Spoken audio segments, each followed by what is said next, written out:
Bienvenue dans cette FAQ sur la Biga. Toutes les semaines, vous pouvez poser vos questions sur un sujet technique sur mon groupe Pizza Technique et Sciences. On va donc regarder vos questions et je vais les répondre. On y va. Poste pour la FAQ sur la Biga et on va commencer avec la première question de Luc. Salut Sergio, est-ce qu'on retrouvera une différence entre un empattement Biga et un empattement direct en termes de saveur et de texture de la pâte? Alors je réponds à cette première partie de la question et après on verra le reste. Alors, quand on analyse en fait les différences entre différents types d'empattements, notamment les directs et l'indirect, il faut toujours donner un contexte et relativiser par rapport au produit qu'on réalise.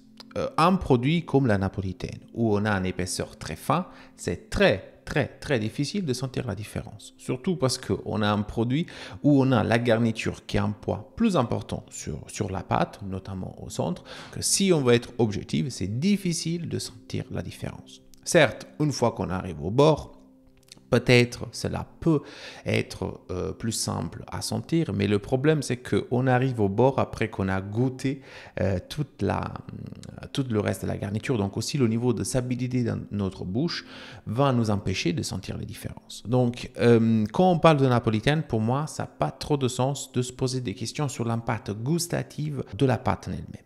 Pour la texture, il faut faire attention parce que ce n'est pas la texture en soi qui change à cause ou grâce à un empattement direct ou indirect, mais c'est les modifications que souvent on fait au niveau de la cuisson qui vont avoir une texture différente. Qu'est-ce qu'on fait avec un empattement Biga sur une pizza napolitaine?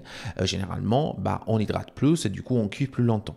Le fait de cuire la pâte plus de temps va aussi augmenter un peu la friabilité et la présence en bouche de la pâte parce qu'on va plus vers les 2 minutes, voire un peu plus.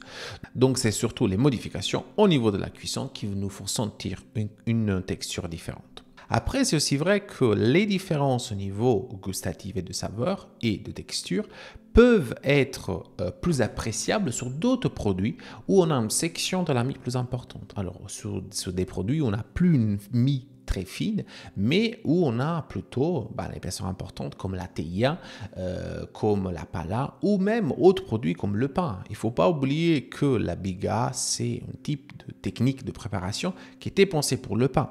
Donc, où on a une mie bien développée, une section très importante, et là, les saveurs et la texture, là, oui, qu'on les sent.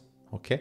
Donc, il faut relativiser quand on parle de pizza et notamment la pizza napolitaine parce que saveur et texture, si on veut le sentir, on les sent. Mais si on est objectif, ça sera très difficile. Ensuite, quel type de farine conseilles-tu pour la biga et le rafraîchi? J'ai de la Caputo Coco pour le direct. Est-ce que c'est OK avec cette farine? Alors, généralement, je ne partirai pas sur une farine comme la coco pour le rafraîchi, mais plutôt pour la biga. Sur ce genre de produit, je la trouve une farine plutôt adaptée. Et pour le rafraîchi, je partirai plutôt sur une farine un peu moins forte.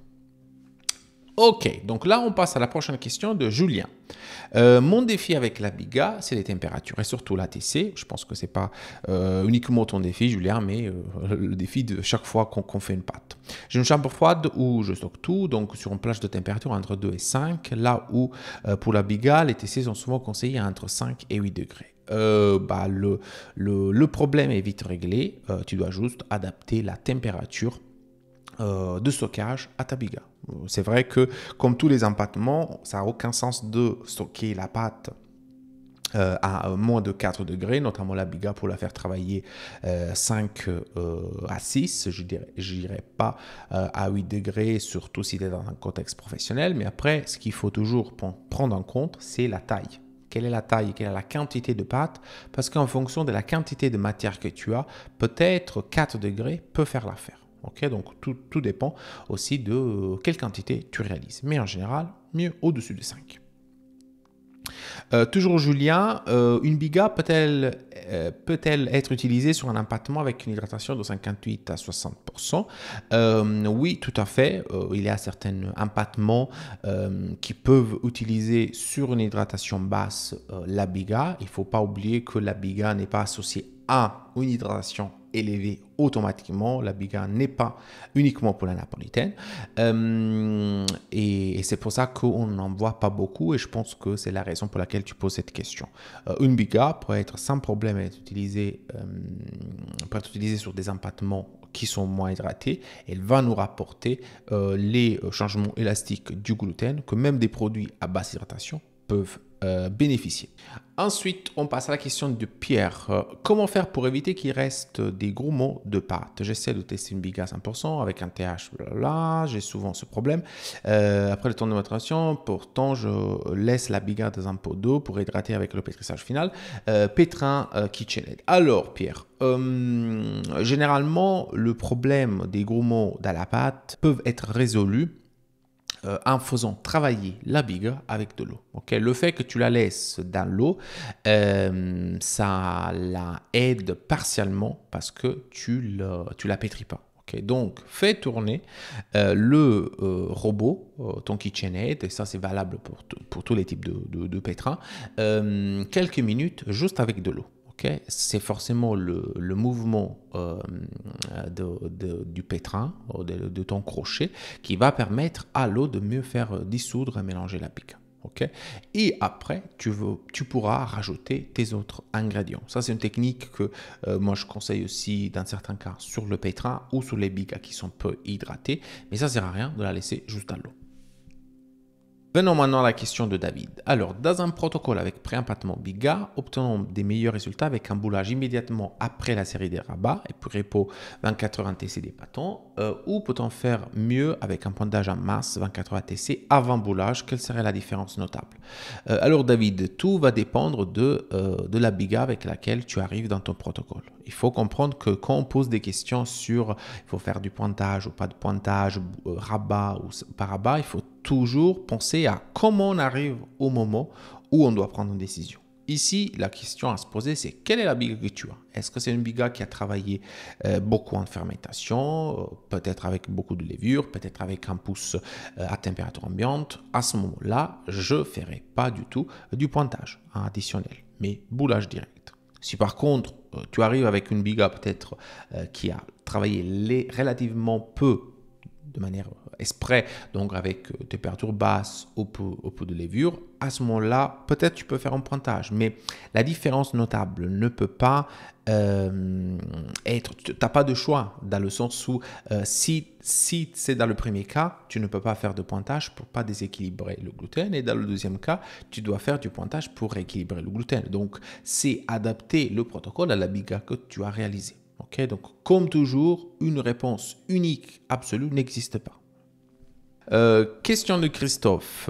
La biga permet-elle d'avoir sur une théière un alvéolage type abeille? Alors, l'alvéolage type abeille, c'est un peu l'alvéolage qu'on cherche toujours dans la théière, ce qui est signe voilà, d'un gluten qui est bien développé, qui est bien équilibré au niveau de son élasticité. Donc, la biga, c'est une technique alternative avec laquelle on peut obtenir ce type d'alvéolage. Okay, je le répète, il ne faut pas oublier qu'on peut arriver à un résultat correct, exceptionnel, même avec un protocole direct. Okay, et du coup, la biga dans la TIA est sans doute une bonne technique pour arriver à ce résultat.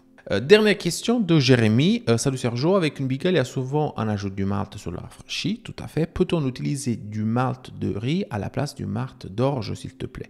Alors Jérémy, bonne question. Il faudrait voir au niveau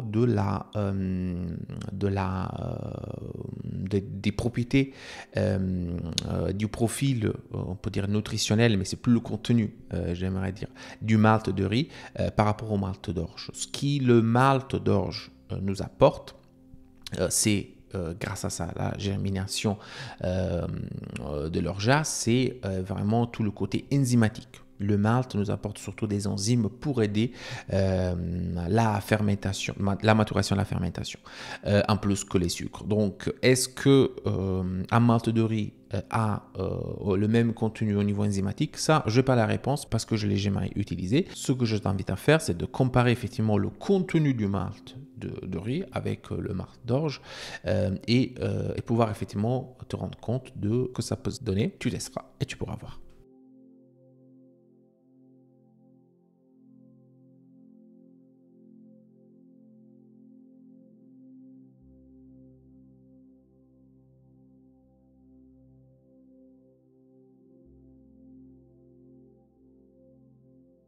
La FAQ sur la biga pour cette semaine se termine ici. Pour poser vos questions sur les sujets techniques chaque semaine, je vous invite à rejoindre le groupe Facebook Pizza Technique et Sciences. Le lien est juste ici dans la description.